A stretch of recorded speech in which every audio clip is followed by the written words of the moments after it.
Assalamualaikum warahmatullahi wabarakatuh. Perkenalkan, saya Nafisatur Rahmah, NIM 315021000088 dari kelas Tarbiyah D.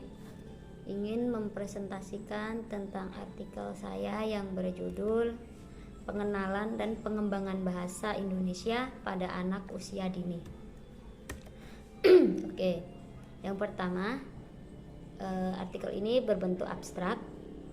Tulisan ini mendeskripsikan tentang hal-hal yang perlu diperhatikan tentang penggunaan bahasa Indonesia yang baik dan benar pada anak usia dini. Bahasa Indonesia adalah bahasa kenegaraan resmi Indonesia dengan jumlah penutur 260 juta. Bahasa Indonesia sebagai bahasa nasional memiliki arti bahwa bahasa Indonesia adalah bahasa pemersatu dan komunikasi seluruh rakyat Indonesia menurut Kemendikbudristek 2017. Sedangkan anak usia dini adalah anak yang berusia 0 sampai 6 tahun menurut Undang-Undang Sisdiknas tahun 2003. Pada masa ini juga dikenal dengan Golden Age atau masa emas di mana pertumbuhan dan perkembangan pesat yang sedang dialami anak tidak akan bisa tergantikan di masa depan. Anak usia dini memiliki 4 perkembangan bahasa, yakni menyimak, berbicara, membaca, serta menulis. Dan keempatnya harus dilaksanakan dengan seimbang untuk mencapai hasil yang optimal. Kata kunci di sini ada bahasa Indonesia dan anak usia dini. Next, pendahuluan. Keterampilan berbicara adalah kemampuan untuk mengekspresikan, menyatakan, serta menyampaikan ide, pikiran, gagasan, atau isi hati kepada orang lain dengan menggunakan bahasa lisan yang dapat dipahami dengan jelas. Tujuan berbicara yang utama adalah untuk berkomunikasi. Kemampuan yang dimiliki anak usia dini seperti mengucap mengulang, bercerita, dan bermain peran. Oleh karena itu, bahasa Indonesia harus diajarkan pada anak usia dini secepat mungkin. Hal ini bukan berarti anak tidak perlu diasah kemampuan berbahasa asingnya. Beberapa penelitian menunjukkan bahwa anak-anak akan lebih cepat menguasai bahasa asing jika diperkenalkan dengan bahasa ibunya terlebih dahulu sedini mungkin. Semakin anak menguasai banyak bahasa, maka menandakan bahwa anak memiliki kecerdasan di atas rata-rata serta mudah menyampaikan keinginannya terhadap orang lain. Nah, inilah pentingnya pengenalan bahasa Indonesia pada anak usia dini agar mereka mampu berkomunikasi dengan lancar.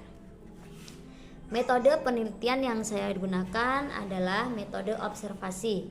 1. Ada mengamati. Nah, yang pertama metode ini menggunakan pengumpulan data seperti dramatisasi yang diperankan oleh anak didik tingkat PAUD.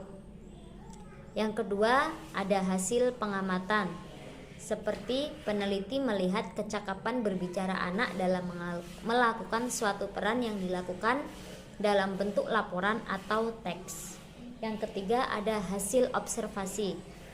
Laporan ini berisi penjabaran umum mengenai kecakapan berbicara anak usia dini pada hasil kegiatan dramatisasi. Populasi dalam penelitian ini adalah anak didik pada PAUD atau mriyah pada kelompok bermain anak A usia 3-4 tahun dan kelompok bermain B usia 5-6 tahun pada tahun 2022.